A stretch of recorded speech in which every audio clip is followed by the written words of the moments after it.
नमस्कार मित्रांनो, तुमचे पुन्हा एकदा स्वागत आहे आपल्या आवडत्या यूट्यूब चॅनल स्पर्धा परीक्षा मार्गदर्शकवर. मित्रांनो, DMERची विविध पदांसाठी जी भरती आली होती, ज्याची एक्झाम 18 सप्टेंबर ते 29 सप्टेंबर 2025 या दरम्यान पार पडली आणि याची 17 ऑक्टोंबरला पहिली उत्तरपत्रिका जी आहे तीसुद्धा जारी करण्यात आलेली आहे. तर या अंतर्गत वेगवेगळ्या पदांसाठी भरती घेण्यात आली होती. यामध्ये जवळपास 17 प्रकारचे विविध पदांसाठी अर्ज करण्यात आलेले होते. सगळ्यात जास्त यामध्ये औषध निर्माता, प्रयोगशाळा सहाय्यक, त्यानंतर प्रयोगशाळा तंत्रज्ञ आणि समाजसेवा अधीक्षक या पदांसाठी अर्ज आलेले होते आणि यासाठी सगळ्यात जास्त जागा होत्या आणि सोबत बाकीचे सुद्धा पदे यामध्ये होते.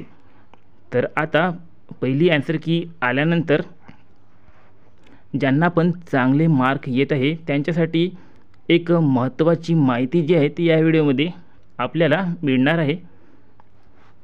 तर बघा मित्रांनो, आता लवकरच याचा फायनल रिझल्ट जो आहे तो लागणार आहे. म्हणजे नोव्हेंबर महिन्यापर्यंत याचा फायनल रिझल्ट लागून तुम्हाला डॉक्युमेंट्स व्हेरिफिकेशनसाठी बोलावण्यात येणार आहे. तर डॉक्युमेंट्स व्हेरिफिकेशनसाठी तुम्हाला कोणकोणते डॉक्युमेंट्स लागणार आहे आणि कोणकोणते डॉक्युमेंट्स तुम्हाला तयार ठेवायचे आहे, तर ही सर्व माहिती या व्हिडिओमध्ये आपण बघणार आहोत. तर बघा, डॉक्युमेंट्स व्हेरिफिकेशन हे जे आहे ते टायमावर न होणारे काम आहे. यासाठी तुम्हाला सुरुवातीपासूनच प्रिपेअर असावे लागते. जे काही अत्यंत महत्त्वपूर्ण डॉक्युमेंट्स आहे त्यांना तुम्हाला आधीच तयार ठेवावे लागते. तसे पाहतो म्हटलं तर जेव्हा तुम्ही अर्ज भरला तेव्हा काही डॉक्युमेंट्स तुमच्याकडे आधीच होते. जसे ओळखपत्र झाले, ज्यामध्ये ते पॅन कार्ड, आधार कार्ड, मतदान कार्ड, ड्रायव्हिंग लायसन्स यापैकी कोणतेही एक तुमच्याजवळ असणे आवश्यक आहे, जेणेकरून तुमच्याजवळ ओळखपत्राचा पुरावा असावा. त्यानंतर 10वीचे सर्टिफिकेट्स, 10वीचं बोर्ड सर्टिफिकेट, 10वीचं मार्कलिस्ट, त्यानंतर 12वीचं बोर्ड सर्टिफिकेट, 12वीची मार्कलिस्ट आणि जर तुमची पदवी वगैरे झाली असेल तर त्याचे सर्टिफिकेट्स हे सुद्धा तुमच्याकडे असणे अनिवार्य आहे. त्यानंतर तुम्ही महाराष्ट्राचे डोमेसाईल आहात यासाठी तुमच्याजवळ अधिवास सर्टिफिकेटसुद्धा असणे अनिवार्य आहे. आणि सोबत तुमच्याकडे आरक्षणाचा पुरावा म्हणजे कास्ट सर्टिफिकेट असणेसुद्धा अत्यंत महत्त्वाचे आहे, जर तुम्ही कॅटेगरीमधून आलेले असाल.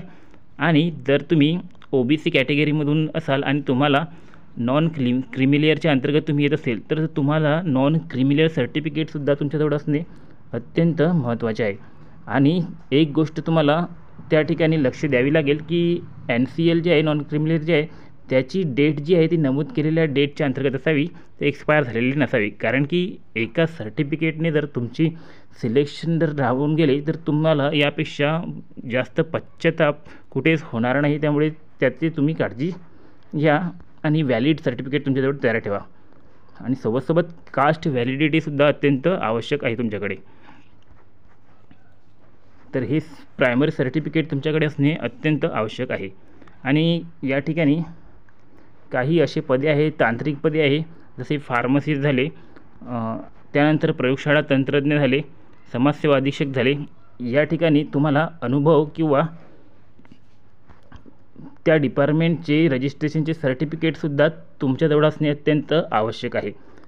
जरी फॉर्म भरताना तुमच्याकडे ते नसेल, परंतु डॉक्युमेंट्स व्हेरिफिकेशनच्या वेळेस जर ते तुमच्याकडे नसेल तर तुमचे सिलेक्शन होऊनसुद्धा तुम्हाला रिजेक्ट करण्यात येईल. त्यामुळे याचे तुम्ही विशेष लक्ष द्या.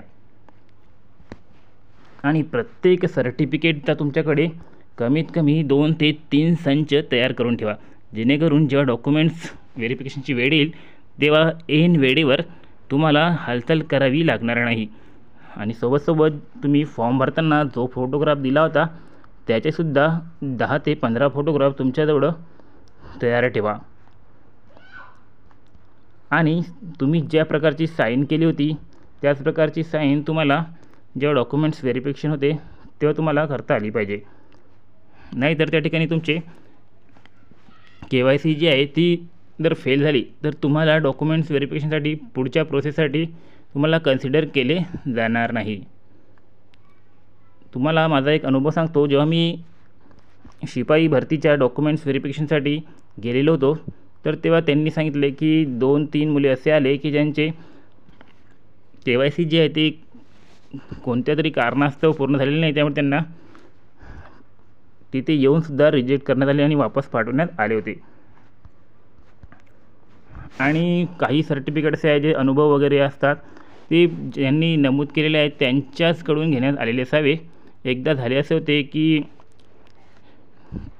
आरोग्यासाठी जो हे लागत होता अनुभव प्रमाणपत्र, काही मुलांनी जे आहे ते डॉक्टरांकडून न आणता त्यांनी जिथे काम केलेलं आहे मेडिकल वगैरे तिथून आणले होते, तर त्यांचे ते रिजेक्ट करण्यात आले होते. त्यामुळे ऐन टायमावर त्यांना वापस परत द्यावे लागल्यामुळे त्या ठिकाणी त्यांनी एकच टाहो मांडला होता. तर अशी गलती तुम्ही करू नका. सर्व डॉक्युमेंट्स तुम्ही आत्ताच रेडी ठेवा. आणि जर तुमच्या डॉक्युमेंट्समध्ये काही प्रॉब्लेम असेल, नावात चेंज असेल, तर त्यासाठी तुम्ही आताच बॉन्ड पेपर वगैरे तयार करून ठेवा, जेणेकरून तुम्हाला त्या ठिकाणी काही अडचण आलेली नसावी. त्याप्रकारे सर्व अत्यंत महत्त्वपूर्ण कागदपत्र तुमच्याजवळ असणे अत्यंत आवश्यक आहे. आणि त्यानंतर सर्वांची जी त्यांनी ते डॉक्युमेंट्स व्हेरिफिकेशनमध्ये बोलवण्याच्या वेळेस तुम्हाला एक लिस्ट देईल, त्या लिस्टनुसार तुम्हाला सर्व याचा अनुक्रमाने ते सेट लावावा लागेल आणि ते सेट तुम्हाला सोबत न्यावे लागेल. त्या ठिकाणी तुम्हाला तुमच्या सिरियल नंबरनुसार तिथे बोलवण्यात येईल DVसाठी, आणि ते DV तुमचे नंतर चांगल्या सोयीस्कर रीतीने पार पडेल. तर आता याचा रिझल्ट जो आहे तो फारच कमी वेळात लागणार आहे. सेकंड रिस्पॉन्स शीट तुमची आता 10 ते 15 दिवसामध्ये तुमच्यासमोर येणार आहे. आणि त्यानंतर डायरेक्ट मेरिट लिस्ट लागून तुम्हाला तुमचा सिलेक्शन झालं की नाही हे कळून जाईल. आणि त्यानंतर डॉक्युमेंट्स व्हेरिफिकेशनची प्रोसेस कंप्लीट होणार आहे. तर ही माहिती आवडली असल्यास लाईक नक्की करा, चॅनलला सबस्क्राईब करायला विसरू नका, जास्तीत जास्त व्हिडिओला शेअर करा. धन्यवाद.